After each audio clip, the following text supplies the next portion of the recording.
Hello everyone, and welcome to my General Hospital YouTube channel. I hope everyone is having a wonderful day. Before we begin, please hit the subscribers button and give this video a thumbs up. Michael walked inside Aurora Media's office and picked up the phone. Seeing Carly and Drew waiting for him, he hastily ended the conversation. Hugging his uncle, Michael was overjoyed to see Drew. Carly and Drew told Michael about Drew's release from jail and his reunions with family after their breakup. While Michael admitted that Alexis had contributed to Drew's good fortune, he also recognized that his mother was a powerful force since Carly had obtained the necessary leverage to compel Judge Kim to act. Carly played down her part in the situation, but Drew acknowledged that having her support had helped him get through some of the darkest moments of his time in Pentonville. Carly promised Drew that she would always stand up for him.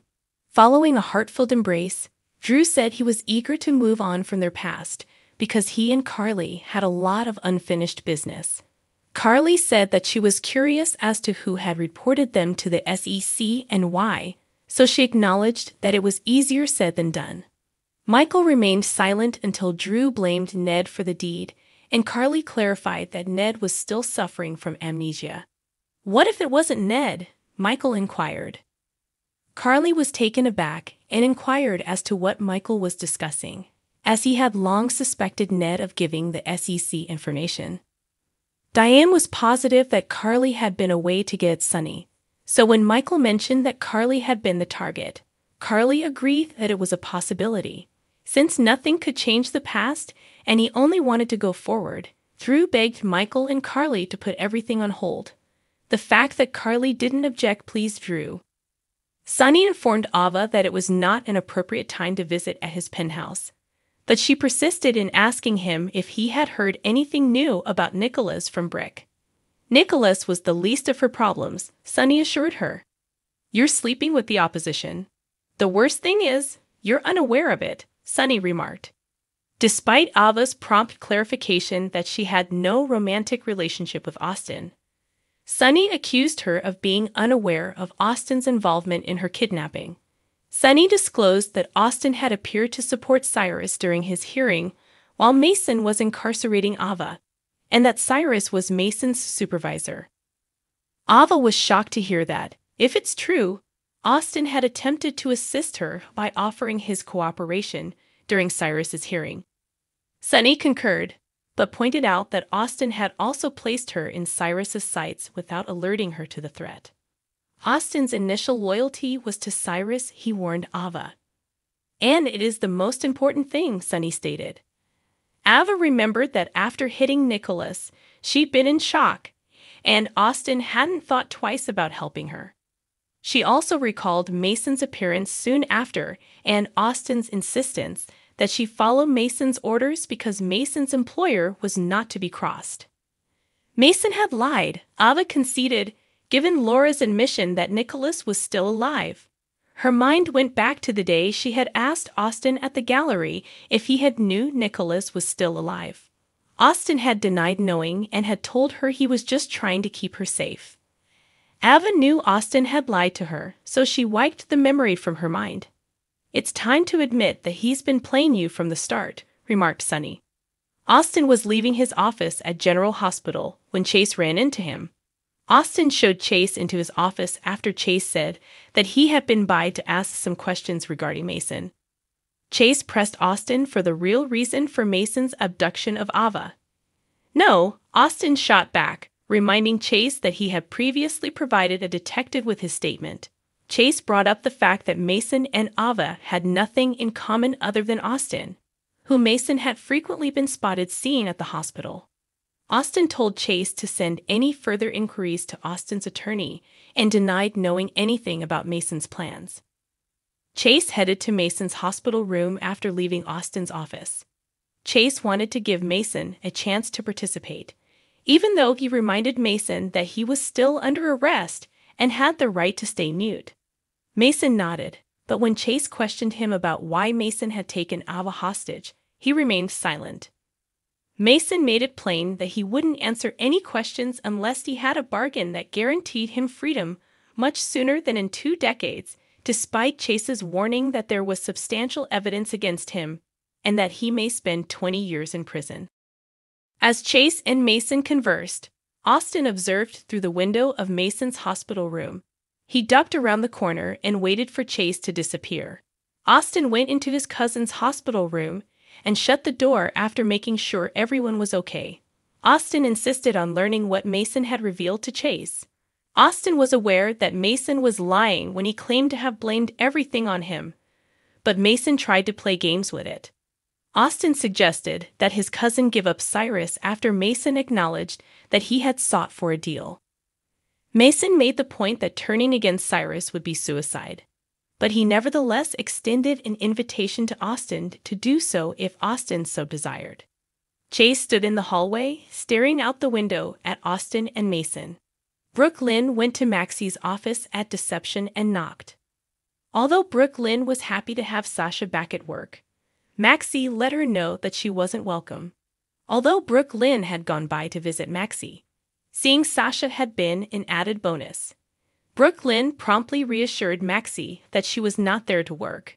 Maxie remained antagonistic, and ultimately there was a disagreement between the two regarding Brooke Lynn's involvement in Tracy's plot to seize control of Deception. Sasha eventually had to step in and help. She implored the two ladies not to discard a friendship that both Brooke Lynn and Maxie valued and needed, reminding them both that she had lately learned a crucial lesson about friendship. Maxie had to admit that she had missed Brooke Lynn when she heard her acknowledge that Sasha was correct. "I missed you more," replied Brooke Lynn. Maxie's walls came down when Brooke Lynn said that she had come because she had heard about Georgie and Charlotte. She also revealed that Georgie had been shaken by the shocking occurrences. Opening up about trying to console their daughter, spending the night with Spinelli, and how he had brought Georgie to a grief counselor, Maxie didn't keep anything back. Maxie disclosed that she had maintained communication with both Liz and Sam, and they had also sent their kids to a counselor. Brooke Lynn stretched out and gently squeezed Maxie's hand. Spinelli called Maxie after Brooke Lynn departed, informing her of Georgie's desire to spend the night with her father and providing an update on Georgie's counseling session. Maxie informed Sasha about Georgie's choice to remain with Spinelli after the call. Sasha was impressed with Maxie's handling of the news, but Maxie acknowledged that Georgie's connection to Spinelli left her with no other option. Maxie chose to honor Georgie's limits and check on her daughter another day, even though Sasha offered to cover for her if she wanted to go. But when Maxie's phone rang and she answered, her plans took an unexpected turn. Maxie ended the call shortly after and acknowledged that she wasn't sure what to do. Maxie contended that the time was unfortunate, despite Sasha's encouragement to seize the chance. Sasha disagreed, thinking Salvador's last-minute cancellation was just a case of synchronicity. Sasha inquired as to Maxie's level of reluctance, wondering whether Maxie was concerned that Sasha might not be up for the picture. Maxie admitted that she was worried about Sasha because she was still trying to put her life back together. Sasha asked Maxie to put her trust in her, knowing she could handle the situation.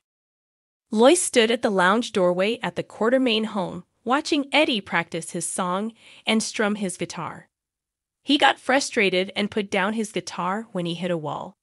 He maintained that he had to continue the song about the siren, even though Lois went up to suggest that he take a pause and clear his brain.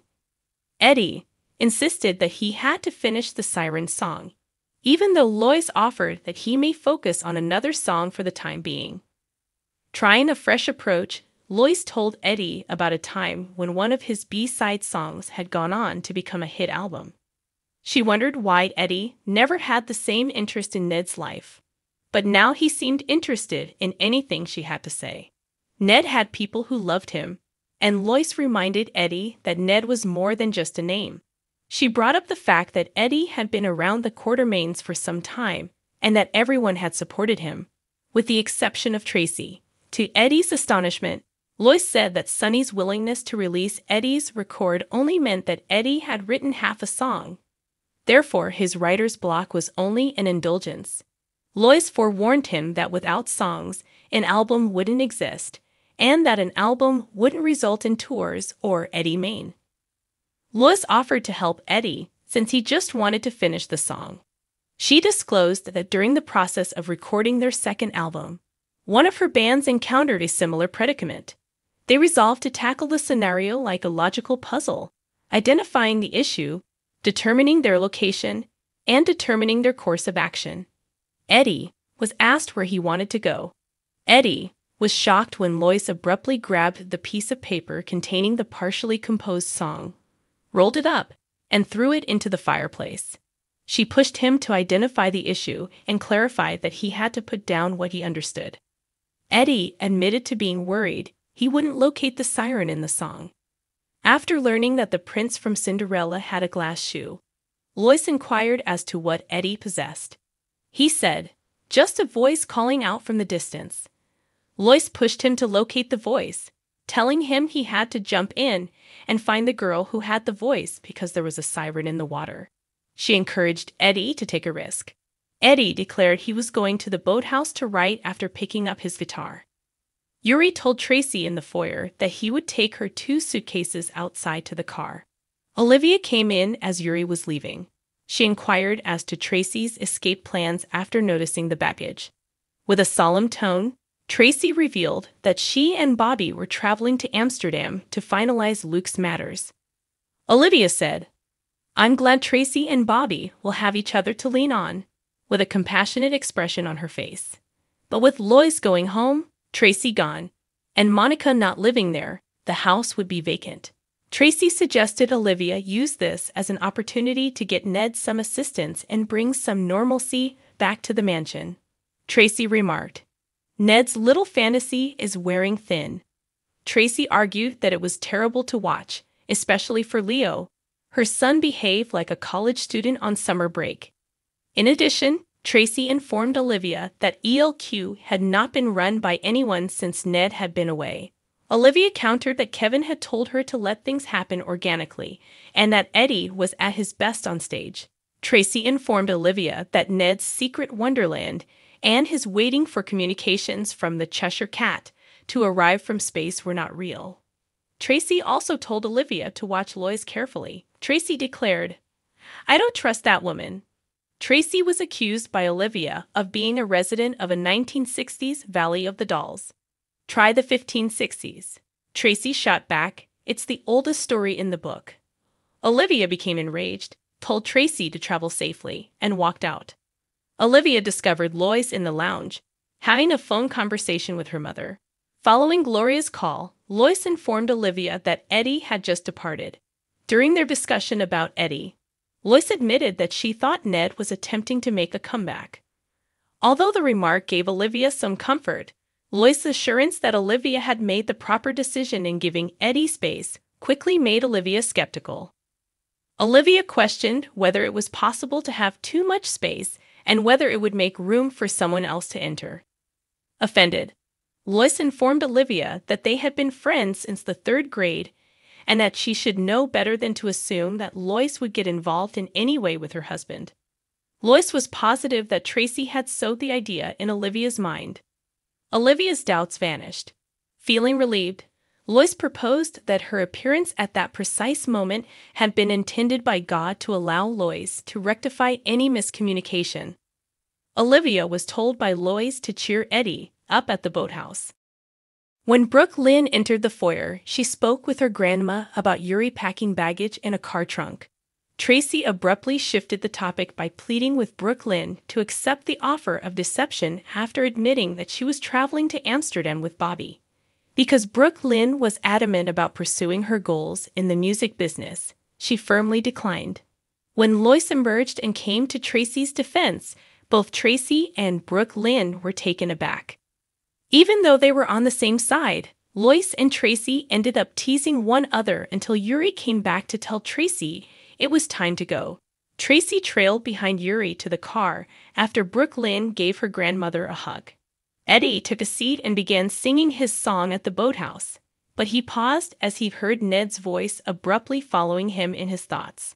Startled by the noise, Eddie got to his feet and kept listening as Ned's voice got louder and Lois's voice joined in, pleading with Eddie to take a risk.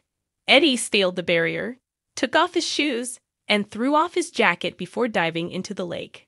After a short while, Olivia approached the boathouse on foot.